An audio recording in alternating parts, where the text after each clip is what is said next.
Il y a toujours une lumière là où l'espoir refuse de mourir. Dieu m'a envoyé pour la sauver. Le médecin se moqua de lui. Et 5 minutes plus tard, il le regretta quand le véritable miracle se produisit. Le couloir devant l'unité de soins intensifs sentait l'eau de Javel et la détresse. Les néons bourdonnaient doucement au-dessus, projetant une lueur froide et stérile sur les murs bleu pâle. Le genre de lumière qui grise la peau, qui efface toute trace de vie. Zawadi, à peine âgé de 9 ans, gisait sans bouger sur le brancard, enveloppé dans une couverture d'hôpital trop fine. Sa peau, autrefois lumineuse, était devenue pâle comme la porcelaine.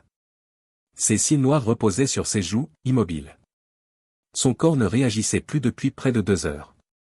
Les scanners cérébraux restaient vides, les moniteurs silencieux, les médecins avaient tout tenté. Corticoïdes, antiviraux, assistance respiratoire. Il s'était battu jusqu'à ce qu'il n'y ait plus rien à affronter, et maintenant elle était là, encore tiède mais s'éteignant. Son père, Yao, se tenait figé à proximité, vêtu d'un costume bleu foncé qui lui collait désormais à la peau comme un remords. Son visage était vidé, raviné par le chagrin. Sa petite fille glissait dans un silence que nul parent n'est préparé à affronter.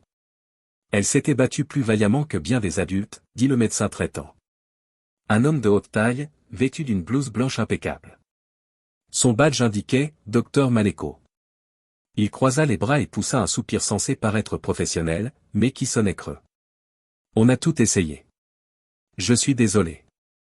Yao ne répondit pas. Il ne s'y a pas. Il fixait simplement le visage de Zawadi comme s'il pouvait la retenir par la force du regard. Puis des pas, légers, feutrés.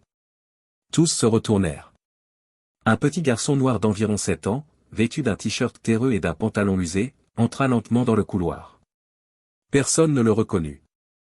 Il était pieds nus, calme. Les infirmières échangèrent des regards troublés.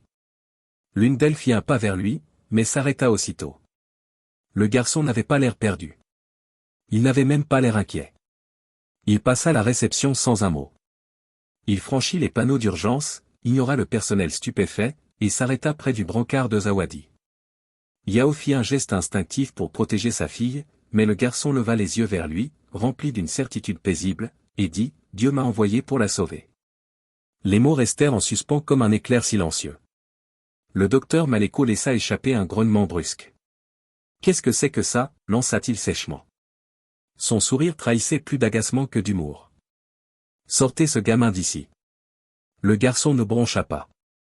Il leva doucement la main et la posa sur le front de Zawadi. « Arrêtez » aboya le médecin. Mais Yao leva la main, sa voix basse et tremblante. « Attendez. Vous êtes sérieux ? C'est un père qui souffre, pas une farce, siffla Maleko. Mais il ne bougea pas, car quelque chose était en train d'arriver. Le couloir sembla s'arrêter net, non seulement silencieux, mais figé, comme si l'air lui-même retenait son souffle. Le garçon ferma les yeux, ne dit rien, mais ses lèvres remuaient clairement, en prière. Yao l'observait, le cœur battant, car au fond de lui, quelque chose de viscéral lui disait de ne rien interrompre.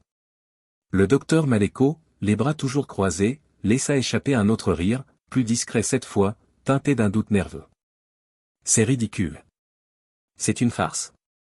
Une campagne virale ? Quelqu'un filme ça ? Mais non. Personne ne filmait, personne ne riait, car les doigts de Zawadi frémirent. Le visage du docteur Maleko se figea, ses bras retombèrent. Qu'est-ce que ? L'écran, jusque-là muet, émit un long bip aigu, puis un autre, puis un rythme régulier. Une infirmière hurla, elle a un pouls. Yao chancela, bouche bée. Le garçon garda sa main posée sur le front de l'enfant, continuant à murmurer. La poitrine de Zawadi se souleva une fois, puis encore, puis plus fort. Vérifiez son O2, cria une infirmière. Sa saturation monte. 91. 94. Elle se stabilise. Yao fondit en larmes, des sanglots violents, saccadés. Le docteur Maleko était devenu pâle, incapable de parler. Les lèvres de Zawadi reprenaient couleur. Ses joues s'empourprèrent. Ses paupières battirent lentement, contre toute attente. Puis elle ouvrit les yeux. Papa. Yao s'effondra à genoux près d'elle. Zawadi, ô Seigneur, mon bébé. Le médecin recula, comme frappé. Ce n'est pas possible. Il bégayait, mais cela se produisait vraiment. Un cœur battait, la chaleur revenait, la vie reprenait. Et le garçon, toujours paisible, retira sa main. Yao leva les yeux, les larmes brouillant sa vue. « Qui es-tu » Le garçon se tourna. « Je m'appelle Imani. » Avant que quiconque puisse réagir, avant même que la sécurité ne bouge, il s'éloignait. Une infirmière se lança à sa poursuite, mais en tournant le coin du couloir, il avait disparu. Littéralement disparu. Les images de surveillance de cette aile étaient brouillées. Aucune trace de son entrée. Aucune trace de sa sortie. Mais une chose était certaine. Une fillette était revenue du bord du gouffre, et le garçon qui avait dit que Dieu l'avait envoyé avait effleuré son front, et tout avait changé. Le docteur Maleko s'était éloigné, immobile, au bord du couloir, pâle, figé, les bras décroisés. Son sourire cynique s'était envolé. Et Imani, le garçon en t-shirt brun, s'était évanoui. Personne ne l'avait vu partir. Personne ne l'avait arrêté. C'était comme si, au moment même où sa mission s'était accomplie, il s'était effacé. Yao était trop bouleversé pour s'en soucier. Il se concentrait sur Zawadi. Son monde s'était rétréci à ce lit, ses yeux, cette petite voix qui disait « Papa ». On la transféra en observation. Yao marcha à ses côtés, sa main serrée autour de la sienne. Sa veste était encore mouillée à cause de ses genoux heurtant le sol. Ce soir-là, une fois son état stable et paisible, il sortit. Les infirmières essayèrent de l'interroger sur le garçon, sur l'instant. Il secoua simplement la tête. Il traversa le couloir silencieux, dépassa la cafétéria, les distributeurs, et entra dans la petite chapelle de l'hôpital. Il ne s'assit pas. Il tomba à genoux. À terre, le visage enfoui dans ses mains jointes, il pleurait. Mais ces sanglots-là venaient de la délivrance, pas du désespoir. Il avait supplié Dieu pendant des semaines, des mois. En silence. Sur les parkings. Dans les toilettes. Tout bas près de l'oreiller de sa fille. Ses prières n'étaient ni fières ni jolies. Elles étaient brisées. Prends mon souffle s'il le faut. Mais pas le sien. S'il faut quelqu'un pour souffrir, prends-moi. Qu'elle vive encore un anniversaire. Qu'elle respire l'aube. Jamais il n'avait blâmé Dieu. Pas une seule fois. Il avait toujours cru, même quand tout semblait perdu. Parce que c'était Yao. L'homme qui restait après l'école pour aider gratuitement les enfants en difficulté.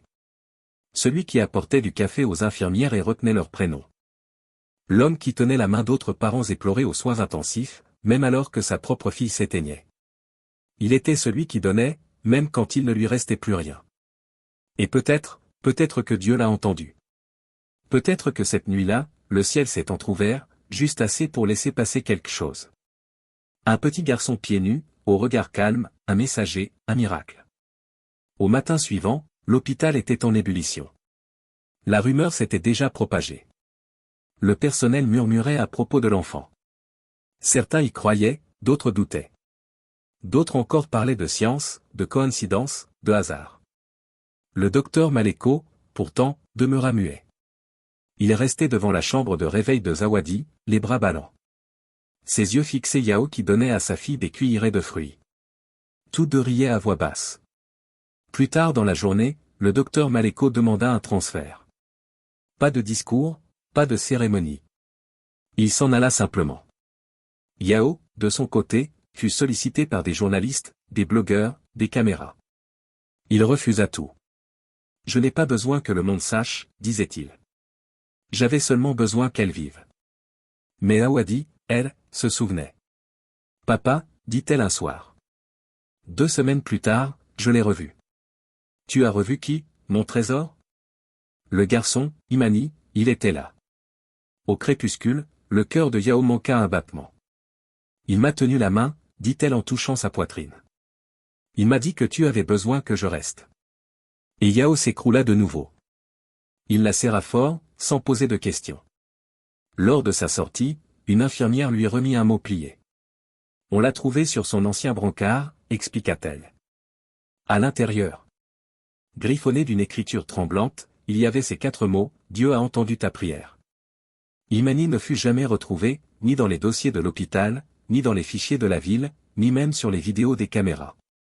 Les enregistrements du couloir buguèrent pendant 10 minutes. Personne ne l'avait vu entrer ni sortir. Mais Yao, lui, connaissait la vérité. Pas à cause de la science. Ni à cause de la logique. Mais parce que la bonté ne s'éteint jamais en silence. Parfois, elle revient.